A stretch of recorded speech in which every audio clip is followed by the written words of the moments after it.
नमस्कार, Himachal exam hub में आपका स्वागत है। आज दिनांक 6 दिसंबर 2022 और आज हम डिस्कस करेंगे प्रीवियस ईयर पेपर के कुछ क्वेश्चन। इसमें हिस्ट्री, ज्योग्राफी और साइंस से रिलेटेड क्वेश्चन रहेंगे, जो प्रीवियस ईयर पेपर में पूछे गए हैं ऑलरेडी। ये क्वेश्चन डेफिनेटली आपकी हेल्प करेंगे आपके आने वाले एग्ज़ाम में। आप टेलीग्राम ग्रुप ज्वाइन कर लें। @हिमाचल एग्ज़ाम हब के नाम से टेलीग्राम ग्रुप है। वीडियो के डिस्क्रिप्शन में मैं लिंक भी दे दूंगा टेलीग्राम ग्रुप का। इससे ये होगा कि जो भी आने वाले एग्ज़ाम हैं हमीरपुर बोर्ड के या टेट के, जो भी एग्ज़ाम आने हैं आगे, उन पेपरों की पीडीएफ आपको टेलीग्राम ग्रुप पे मिल जाएगी विद आंसर की। जब आंसर की रिलीज होती है तो उसके साथ मैं पीडीएफ डाल देता हूँ क्वेश्चन पेपर की, जिससे आप डाउनलोड कर सकते हैं उसको वहाँ से टेलीग्राम से। तो ये आइए डिस्कस करते हैं। क्वेश्चन नंबर 147, मातृस्थात्मक प्रणाली आम है, तो ये प्रणाली आपकी आम है मेघालय में। 147 का सी सही आंसर होगा। और अगर हम बात करें मातृस्थात्मक प्रणाली की, तो ये ऐसा समाज होता है जिसमें परिवार की जो शक्ति है, वो सारी शक्ति माता के हाथ में होती है, यानी कि स्त्री के हाथ में होती है इस मातृस्थात्मक समाज में। तो ये आपने ध्यान रखना है कि मातृस्थात्मक जो प्रणाली है वो क्या है, कि इसमें सारी शक्तियाँ स्त्री के हाथ में होती हैं परिवार की। Next question 148, which country is known as the Pearl of the East? किस देश को पर्ल ऑफ द ईस्ट, पूरब का मोती के रूप में जाना जाता है? तो ये जाना जाता है आपका श्रीलंका को। 148 का डी सही आंसर होगा। Next question 149, which country was involved in Bofors deal? कौन सा देश बोफोर्स सौदे में शामिल था? तो बोफोर्स सौदे में शामिल था आपका स्विट्जरलैंड। 149 का सी सही आंसर होगा। अगर हम बात करें बोफोर्स सौदे की, बोफोर्स डील की बात करें, तो ये डील हुई थी आपकी 18 मार्च 1987 में। और ये डील हुई थी इंडियन जो आर्मी है, जो भारतीय सेना है, और स्विट्ज़रलैंड के बीच में। तो इसमें ये डील की गई थी कि जो भारतीय सेना को तोपें दी जानी थी, वो स्विट्ज़रलैंड की एक कंपनी थी बेफोर्स, उसके द्वारा दी जानी थी तोहफ़ें। तो इसके बारे में ये डील थी। तो ये भी अब बात आपने ध्यान में रखनी है, बोफोर्स डील किससे रिलेटेड है।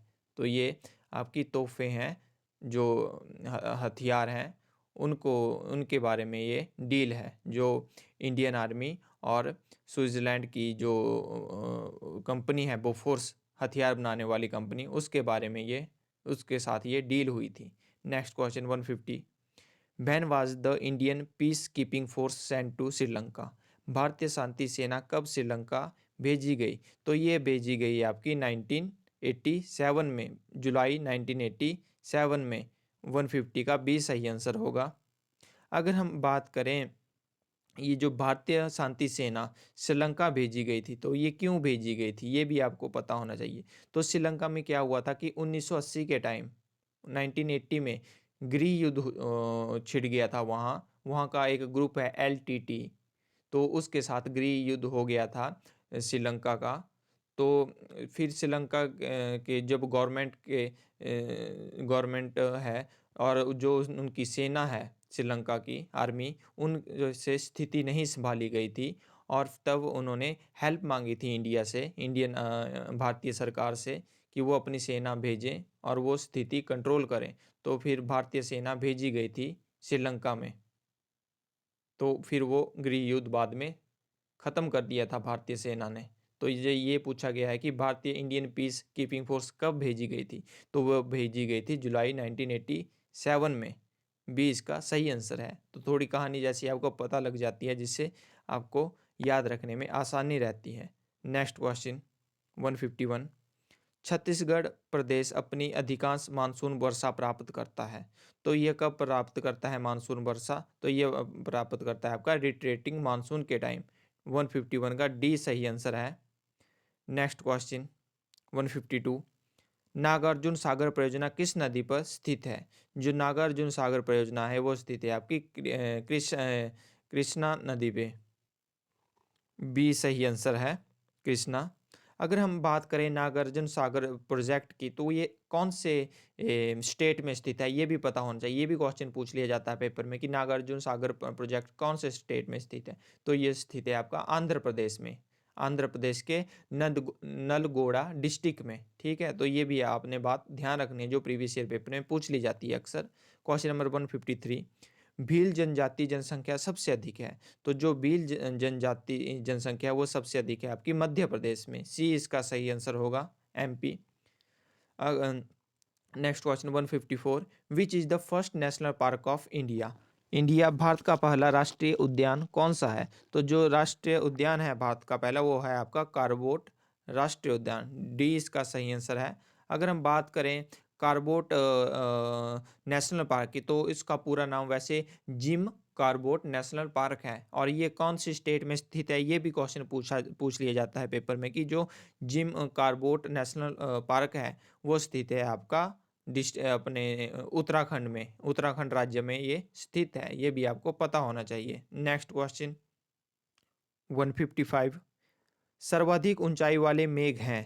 दो सर्वाधिक ऊंचाई वाले मेघ को कहा जाता है पक्सा समतरी मेघ। डी इसका सही आंसर होगा 155 का, डी पक्सा मंस मसतरी आपके मेघ cloud.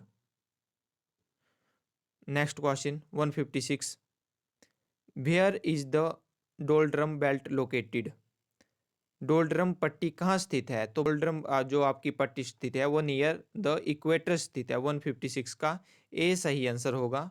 Next question 157, which metal form, ये आपके साइंस के क्वेश्चन शुरू हुए। Which metal forms an amalgam with other metals. कौन सी धातु अन्य धातुओं के साथ अमलगम सम्मिश्रित कर बनाती है, सम्मिश्रण बनाती है। तो ये बनाती है आपकी मरकरी। 157 का डी सही आंसर होगा। Next question 158, in which type of rocks are metals like gold and copper mostly founds. स्वर्ण और तांबा जैसी धातुएं अधिकांशतः किस प्रकार की चट्टानों में पाई जाती हैं। तो ये पाई जाती हैं आपकी ओल्ड इग्निशियस में। 158 का ए सही आंसर होगा। Next question 159, which element is non radio active. कौन सा तत्व रेडियो सक्रिय है। तो ये है आपका जीरोकोनियम। जीरो आपका डी सही आंसर है। अगर हम बात करें रेडियो एक्टिव एलिमेंट की, तो यूरेनियम, थोरियम और प्लूटोनियम, ये तीनों रेडियो एक्टिव एलिमेंट है। ये भी बात आपने ध्यान रखनी है। नेक्स्ट क्वेश्चन 160, इन टीवी ट्रांसमिशन में, तो टीवी ट्रांसमिशन में क्या होता है कि इसमें sound and video signal are transmitted simultaneously, है ना। तो 160 का ए सही आंसर होगा। श्रव्य और दृश्य संकेत साथ साथ संचालित होते हैं टीवी ट्रांसमिशन में। Next question 161, which organ converts glycogen into glucose and purifiers the blood. कौन सा अंग ग्लाइकोजन को ग्लूकोज में परिवर्तित करता है और रक्त को शुद्ध करता है। तो यह करता है आपका लीवर। 161 का ए सही आंसर होगा। अगर हम बात करें लीवर की, तो लीवर से क्वेश्चन ये भी बनता है कि इसी क्वेश्चन ये पूछा जाता है कि लार्जेस्ट ग्लैंड कौन सी है ह्यूमन बॉडी में, सबसे बड़ी ग्रंथि कौन सी है। तो लीवर सबसे बड़ी ग्रंथि है ह्यूमन बॉडी में। और सबसे छोटी ग्रंथि भी पूछ ली जाती है पेपर में कि कौन सबसे छोटी ग्रंथि है ह्यूमन बॉडी में। तो ये है आपकी पीनियल ग्रंथि। तो ये स्थित है आपकी ब्रेन में। ठीक है, और ये पी टाइप स्ट्रक्चर होता है इसका। तो ये भी आपने ध्यान रखना है। और अगर पूछ ली जाए आपकी मिक्स्ड ग्रंथि कौन सी है ह्यूमन बॉडी में, तो ये है आपकी पैनक्रियाज। तो ये भी आपने ध्यान रखनी है बात, जो अक्सर एग्जाम में पूछ ली जाती हैं। Next question 162, which element is not essential for plant growth. कौन सा तत्व पादप वृद्धि के लिए आवश्यक नहीं है। तो ये नहीं है आपका सोडियम। सोडियम आवश्यक नहीं है आपके प्लांट की ग्रोथ करने के लिए। और इसके अलावा अगर बात करें हम पोटाशियम, मैग्नीशियम, कैल्शियम, ये सारे आवश्यक हैं आपके जो प्लांट है आपका उसको ग्रोथ करने में। Next question 163, which disease usually spread through milk. कौन सा रोग आमतौर पर दूध के द्वारा फैलता है। तो दूध के द्वारा फैलता है आपका ट्यूबरोक्लोसिस। ए इसका सही आंसर है 163 का। अगर हम बात करें ट्यूबरोग्लोसिस की, तो क्वेश्चन पेपर में इस तरह से भी पुट होता है कि जो ट्यूबरोग्लोसिस है ये कौन से किसके द्वारा होता है, तो ये होता है आपका बैक्टीरिया के द्वारा, ठीक है। और बैक्टीरिया का नाम भी पूछ लिया जाता है कि जिस बैक्टीरिया से ट्यूबरोग्लोसिस होता है उस बैक्टीरिया का नाम क्या है, तो माइकोबैक्टीरियम, माइकोबैक्टीरियम उस बैक्टीरिया का नाम है जिससे टीबी होता है। तो ये आपने ध्यान रखनी है बात। Next question 164, the deficiency of which vitamin causes anaemia, किस विटामिन की कमी से एनीमिया होता है, तो एनीमिया जो होता है आपका विटामिन B12 की कमी से होता है। सी इसका सही आंसर है 164 का। तो एनीमिया में ये होता है कि आपके खून की कमी हो जाती है। अगर हम बात करें और भी डिजीज़ की, जैसे स्कर्वी की बात करें, तो स्कर्वी डिजीज़ किस विटामिन की कमी से होती है, तो यह होती है विटामिन सी की कमी से। अगर हम बात करें रिकेटस की, तो रिकेटस होती है आपकी विटामिन डी की कमी से। अगर हम नाइट ब्लाइंडनेस की बात करें कि नाइट ब्लाइंडनेस किसके द्वारा होती है, तो ये विटामिन ए के द्वारा होती है। अगर हम बात करें बेरी बेरी की, तो बेरी बेरी होती है आपकी विटामिन बी की कमी से। तो ये सारे क्वेश्चन ऑलरेडी एग्जाम में आ चुके हैं जो मैंने आपको बता दिए।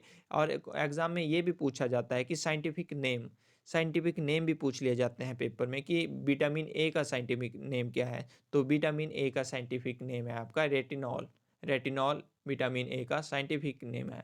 अगर हम बात करें विटामिन बी की, तो पेपर में ये पूछ लिया जाता है कि विटामिन B1 का साइंटिफिक नेम क्या है, तो विटामिन B1 का साइंटिफिक नेम थायमीन है। विटामिन सी का साइंटिफिक नेम पूछ लिया जाता है, तो एस्कॉर्बिक एसिड विटामिन सी का साइंटिफिक नेम है। अगर हम बात करें विटामिन डी की, तो विटामिन डी का साइंटिफिक नेम है आपका कैल्सीफेरोल। तो ये सारे क्वेश्चन बनते हैं एग्जाम पॉइंट ऑफ व्यू से, जो अक्सर एग्जाम में पूछ लिए जाते हैं। मैं वही क्वेश्चन आपको बताता हूँ जो अक्सर एग्जाम में पूछे जाते हैं। नेक्स्ट क्वेश्चन 165, ये हिस्ट्री के क्वेश्चन है। The first Buddhist council was held in the region of, प्रथम बौद्ध संगति किसके शासनकाल में हुई थी, तो जो प्रथम बौद्ध संगति हुई थी वो हुई थी आपके अजात शत्रु के शासनकाल में। 165 का बी सही आंसर है। अगर हम बौद्ध काउंसिल की बात करें, तो 4 बौद्ध काउंसिल हुई थी। क्वेश्चन इस तरह से पुट होता है पेपर में कि कितनी बौद्ध काउंसिल हुई टोटल, तो टोटल 4 हुई। और इनके पूछ लिया जाता है कि कौन से सन में हुई, ठीक है, और कौन से राज्य में हुई और किसके शासनकाल में हुई, ठीक है। तो फर्स्ट तो आपको पता लग गया कि अजात शत्रु के शासनकाल में हुई, है ना। और ये भी आपको पता होना चाहिए कि कौन से सन में हुई, कौन से ईसा पूर्व हुई, तो 483 483 ईसा पूर्व हुई। और जगह कौन थी, तो राजगृह में हुई, ठीक है। अगर हम बात करें सेकंड बुद्धिस्ट काउंसिल की, तो ये हुई आपकी 383 ईसा पूर्व, और ये हुई वैशाली में। और किसके शासनकाल में हुई, तो ये कालाशोक के शासनकाल में हुई। और अगर हम बात करें थर्ड बुद्धिस्ट काउंसिल की, तो ये हुई आपकी 250 ईसा पूर्व, और किसके शासनकाल में हुई, तो ये पाटलिपुत्र के शासनकाल, पाटलिपुत्र जगह है वहाँ पे हुई, ठीक है। और ये किसके शासनकाल में हुई थर्ड बौद्ध काउंसिल, तो ये अशोक के शासनकाल में हुई, ठीक है। अगर हम बात करें फोर्थ बौद्धिस्ट काउंसिल की, तो ये प्रथम सदी में हुई, ठीक है। और कहाँ पे हुई, तो ये कुंडलवन कश्मीर में हुई, ठीक है। और किसके शासनकाल में हुई, तो ये कनिष्क के शासनकाल में हुई। तो ये आपने चारों ध्यान रखनी है। जो मैंने ये सारी बातें बताई ये अक्सर एग्जाम में पूछ ली जाती हैं, तो आपने अच्छे से इनको याद रखना है। Question number 166, which of the following was common both to Harappan society and Rigvedic society, निम्न में से क्या हड़प्पा समाज और ऋग्वेदिक समाज दोनों में समान था, तो ये थे आपके घोड़े। 166 का डी सही आंसर है। अगर हम बात करें हड़प्पा सभ्यता की, तो हड़प्पा सभ्यता से प्रीवियस ईयर पेपर के अकॉर्डिंग क्वेश्चन बनता है कि बताओ जो हड़प्पा सभ्यता है वो किसकी समकालीन थी, कौन सी सभ्यता की समकालीन थी, तो वो थी आपकी मेसोपोटामिया सभ्यता की समकालीन, ठीक है। और क्वेश्चन ये अराइज होता है प्रीवियस ईयर पेपर में कि जो मेसोपोटामिया सभ्यता थी वो कौन से नदी के किनारे थी और कौन से देश में थी, तो ये एक तो ये मिस्र में थी, ठीक है। और ये नील नदी के किनारे स्थित है मिस्र देश आपका। तो ये क्वेश्चन आपके प्रीवियस ईयर पेपर के अकॉर्डिंग बनते हैं जो मैंने आपको बता दिए। Next question 167, which was the major source of royal income in medieval north India, मध्यकालीन उत्तर भारत में शाही आय का मुख्य स्रोत क्या था, तो ये स्रोत था मुख्य जजिया। ए इसका सही आंसर है 167 का। अगर हम बात करें जजिया की, ठीक है, अगर जजिया में बात करें कि क्वेश्चन ये पुट होता है पेपर में, प्रीवियस ईयर पेपर के थ्रू, कि जजिया जो कर है ये सबसे पहले लगाया किसने? तो ये सबसे पहले लगाया कुतुबुद्दीन ऐबक के द्वारा लगाया गया, ठीक है। और ये ब्राह्मणों पर लगाया जाने वाला टैक्स था, जजिया कर था, ठीक है, जो उनको अपनी प्रोटेक्शन के लिए देना पड़ता था राजाओं को, ये जो मुस्लिम राजा थे। और अगर हम बात करें जजिया की, हटाया किसके द्वारा गया था? लगाया तो कुतुबुद्दीन ऐबक के द्वारा गया था, तो हटाया गया था आपका अकबर के द्वारा। क्वेश्चन ये भी बनता है पेपर में कि जो जजिया है वो हटाया किसके द्वारा गया था? तो अकबर के द्वारा ये हटाया गया था। और फिर से किसके द्वारा री इम्पोज्ड, किसके द्वारा फिर से लगाया, किसके द्वारा गया था अकबर के बाद? तो औरंगजेब ने फिर से इसको लगाया था जजिया को। तो ये सारी बातें अपने ध्यान में रखनी है, जो अक्सर एग्जाम में पूछ ली जाती हैं। Question number 168, where did Babur die? Babur की मृत्यु कहाँ हुई थी? तो अगर हम बात करें बाबर की, तो इसकी मृत्यु हुई थी आगरा में। 168 का ए सही आंसर है। अगर हम बाबर की बात करें, तो बाबर के बारे में ये पूछ लिया जाता है पेपर में कि बाबर का जन्म कब हुआ और कौन सी ईसा पूर्व इसका जन्म हुआ, कौन सी सन में इसका जन्म हुआ? तो इसका जन्म हुआ आपका फरगना में, फरगना में जन्म हुआ 483 में, 483 में इसका जन्म हुआ, ठीक है। और जो बाबर है इसका टेन्योर पूछ लिया जाता है कि कितने साल इसने शासन किया, तो 1526 से 1530 तक इसने शासन किया, और 1530 में इसकी मृत्यु हो गई थी बाबर की, ठीक है। और बाबर जो है भारत में मुगल वंश का संस्थापक था, ये भी आपने ध्यान रखना है। और एक बहुत फेमस बैटल है बाबर की, बैटल ऑफ पानीपत, जो लड़ी गई थी 1526 ईस्वी में, और ये लड़ी गई थी बाबर वर्सेस इब्राहिम लोदी के साथ, ठीक है, जिसमें बाबर की विजय हुई थी और इब्राहिम लोदी की हार हुई थी, जिसके बाद मुगल वंश की स्थापना हुई भारत में। तो ये बातें आपने ध्यान रखनी है। Next question 169, Goa was first colonized by? Goa को सबसे पहले किसके द्वारा उपनिवेश बनाया गया? तो सबसे पहले पुर्तगालियों के द्वारा उपनिवेश बनाया गया गोवा को। अगर गोवा की बात करें, हम पुर्तगालियों की बात करें, तो पुर्तगालियों में क्वेश्चन ये बनता है कि जो वास्को डी गामा है वो सबसे पहले भारत कब आए? तो ये सबसे पहले भारत आए 1498 में, ठीक है, 1498 में। और उतरे कहाँ थे? तो ये उतरे थे कालीकट के समुद्र पे, समुद्र के तट पर ये उतरे थे। क्वेश्चन ये भी बनता है कि जब वास्को डी गामा जो पुर्तगाली था वो सबसे पहले कहाँ उतरा था? वो उतरा था कालीकट के समुद्र तट पे, ठीक है। तो ये बात आपने ध्यान रखनी है। Next question 170, the new element of gopuram was encouraged in temple of south India by? दक्षिण भारत के मंदिरों में नए अवयव गोपुरम को किसके द्वारा बढ़ावा दिया गया था? तो ये बढ़ावा दिया गया था आपका पांड्या के द्वारा। 170 का सी सही आंसर होगा। अगर हम पांड्यज की बात करें, तो क्वेश्चन पेपर में ये अराइज होता है कि जो पांड्या की कैपिटल थी वो कौन थी? तो पांड्या की कैपिटल थी आपकी मदुरई। तो ये क्वेश्चन बनता है प्रीवियस ईयर पेपर में। तो ये थे क्वेश्चन आज के, जिसमें थोड़ा सा साइंस के क्वेश्चन भी थे, ज्योग्राफी के क्वेश्चन भी थे, हिस्ट्री के क्वेश्चन, मिक्स क्वेश्चन थे, ठीक है। तो ये सारे क्वेश्चन जरूर आपकी हेल्प करेंगे आने वाले एग्जाम में। और ये जो आजकल जो पैटर्न चला हुआ है पेपरों का, हमीरपुर बोर्ड का, उसी के हिसाब से मैंने आज आपको क्वेश्चन बताए। और ऐसे ही क्वेश्चन हम डेली डिस्कस करेंगे, ताकि आने वाले जो भी एग्ज़ाम है उसमें आपकी हेल्प हो सके। आप डेली इस वीडियो को ज़्यादा से ज़्यादा शेयर करें, और आप खुद भी फॉलो करें इस वीडियो को डेली। अगर आपको वीडियो पसंद आई है तो वीडियो को लाइक और चैनल को सब्सक्राइब जरूर करें। धन्यवाद।